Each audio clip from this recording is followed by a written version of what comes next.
The traffic violation was minor, an expired vehicle registration, barely worth the court's time.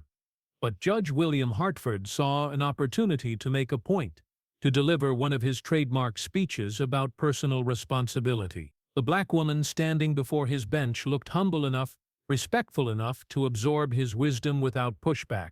He had no idea that within the next 10 minutes, she would reveal an identity that would make him wish he'd never opened his mouth. Welcome to Black Story Life, where justice meets truth and power meets accountability. Before we dive into this incredible story of judicial arrogance and supreme authority, tell me in the comments what city you're watching from. And if you believe judges should treat everyone with equal respect, hit that subscribe button. This story will change everything you think you know about courtroom power.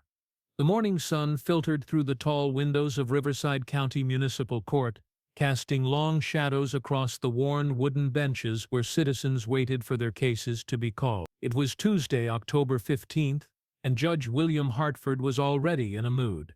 At 62 years old, Judge Hartford had been presiding over this courtroom for 23 years. He was a man who believed in order, hierarchy, and what he called teaching moments, opportunities to remind people of their place in society. His graying hair was perfectly styled, his black robes pressed and imposing, and his gavel had delivered thousands of judgments with the authority of someone who had never been questioned. Judge Hartford had developed certain patterns over the years. Patterns that the local legal community whispered about but never challenged. He was harder on some defendants than others. His lectures were longer for certain groups. His fines were steeper when he felt someone needed to learn respect. This morning's docket was light, mostly traffic violations and minor infractions, the kind of cases that didn't require much thought, just swift justice and stern warnings. Judge Hartford liked these days. They gave him opportunities to educate the community about responsibility and consequences. At 9:30 a.m. sharp, the bailiff called the court to order. Judge Hartford entered from his chambers, his footsteps echoing authoritatively across the marble floor. He settled into his high-backed leather chair, adjusted his reading glasses, and surveyed the courtroom with the satisfaction of a man who knew he commanded absolute respect.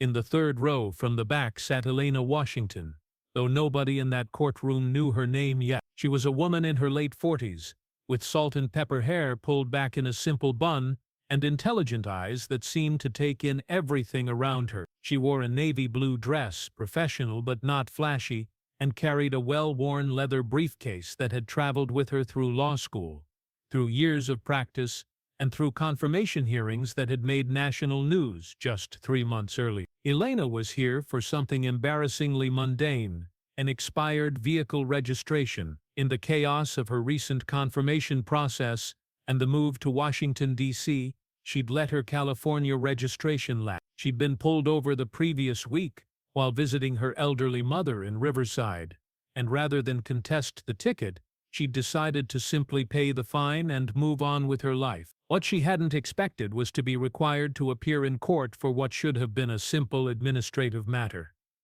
Elena had arrived early, partly out of respect for the court and partly out of professional curiosity. She'd spent her career in federal courts, but she was always interested in observing how justice worked at the local level. As she sat quietly in the back row, she watched Judge Hartford handle the cases before hers, and what she saw troubled her. Case after case, she noticed patterns. Young men of color received longer lectures and higher fines than their white counterparts for identical violations. A Hispanic woman trying to explain her circumstances in broken English was cut off and told to speak clearly or not at all. An elderly black man with a disability was treated with barely concealed impatience. Elena had seen enough courtrooms to recognize bias when she saw it, but she was here as a private citizen, not in any official capacity. She would handle her own case quickly and professionally, then leave. No need to cause a scene over what was clearly a systemic problem that would require more than one person's intervention to solve. At 10:08 a.m., the bailiff called her case. Elena Washington, case number TR 20-48847, expired vehicle registration. Elena stood and walked calmly to the defendant's table. She moved with quiet confidence, her posture straight but not aggressive, her expression neutral but alert. To anyone watching, she looked like exactly what she was, a professional woman dealing with a minor inconvenience. Judge Hartford looked up from his papers and saw exactly what he expected to see. A middle-aged black woman, modestly dressed, probably someone who'd let her registration slip due to financial problems or simple carelessness. Nothing unusual, nothing that required special attention, just another opportunity to deliver a standard lecture about civic responsibility.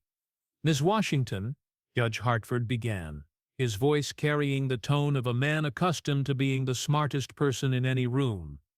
"You're here because you failed to maintain current registration on your vehicle. This is not a suggestion.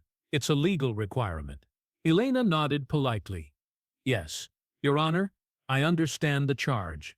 Judge Hartford leaned back in his chair, preparing to deliver what he considered one of his more educational speeches. He'd given variations of this lecture hundreds of times, particularly to defendants who reminded him of Elena.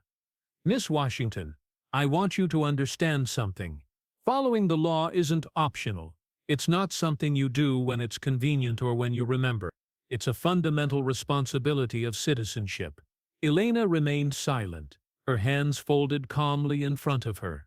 Judge Hartford continued, warming to his theme. "I see too many people in this courtroom who think they can pick and choose which laws to follow, who think that rules don't apply to them, who believe that there won't be consequences for their choices." Around the courtroom, a few people shifted uncomfortably. Elena's expression remained perfectly neutral. "Now, I don't know your personal circumstances," Judge Hartford went on, his tone becoming more condescending with each word, "but I can tell you that ignorance of the law is no excuse. Neither is carelessness. Neither is thinking that something as basic as vehicle registration is beneath your attention." Elena felt a familiar tightness in her chest, the same feeling she'd experienced countless times throughout her career, when confronted with assumptions about her intelligence, her competence, her work. But she also felt something else, a professional interest in how far this man would take his inappropriate lecture. Judge Hartford was just getting started. "Ms. Washington, I want you to think about what it means to be a responsible member of society. It means following rules even when no one is watching. It means respecting the systems that keep our communities safe and organized. It means understanding that your actions have consequences, not just for you, but for everyone around you." He paused, studying Elena's face for signs that his words were having the intended impact. Her calm demeanor seemed to irritate him slightly. "I hope you understand that this isn't just about a piece of paper on your dashboard. This is about respect for the law, respect for this court, and respect for the community's standards that we all must live by." Elena nodded again. "I understand, Your Honor." Judge Hartford frowned. He was accustomed to more deference, more obvious signs that his lectures were being absorbed. This woman's composure was somehow irritating to him. "Ms. Washington, do you work?" "Yes, Your Honor." "And what kind of work do you do?" Elena paused for just a moment. "I work in the legal system, Your Honor." Judge Hartford's eyebrows rose slightly. "A paralegal, perhaps, or maybe a clerk somewhere." That would explain her familiarity with courtroom procedures. "Well then, you should know better than anyone how important it is to follow legal requirements. Someone in your position should be setting an example, not cutting corners." Elena felt her jaw tighten almost imperceptibly. "Yes, Your Honor." Judge Hartford leaned forward, sensing an opportunity to make his point even more forcefully. "Ms. Washington, I'm going to be frank with you. I've been on this bench for 23 years, and I've seen too many people who think they can slide by without taking responsibility for their obligations. People who make excuses, people who blame others, people who somehow believe that the rules that apply to everyone else don't apply to them." Around the courtroom, several attorneys who were waiting for their own cases began to look uncomfortable. Judge Hartford's tone was becoming increasingly inappropriate, but no one felt positioned to intervene. "Now, I don't know if this is a pattern for you," Judge Hartford continued, "but I want to make sure you understand that this court takes these matters seriously, very seriously, and I want to make sure that you leave here today with a clear understanding of what it means to be a law-abiding citizen." Elena remained perfectly still, but something in her eyes shifted. Judge Hartford, however, was too absorbed in his own voice to notice.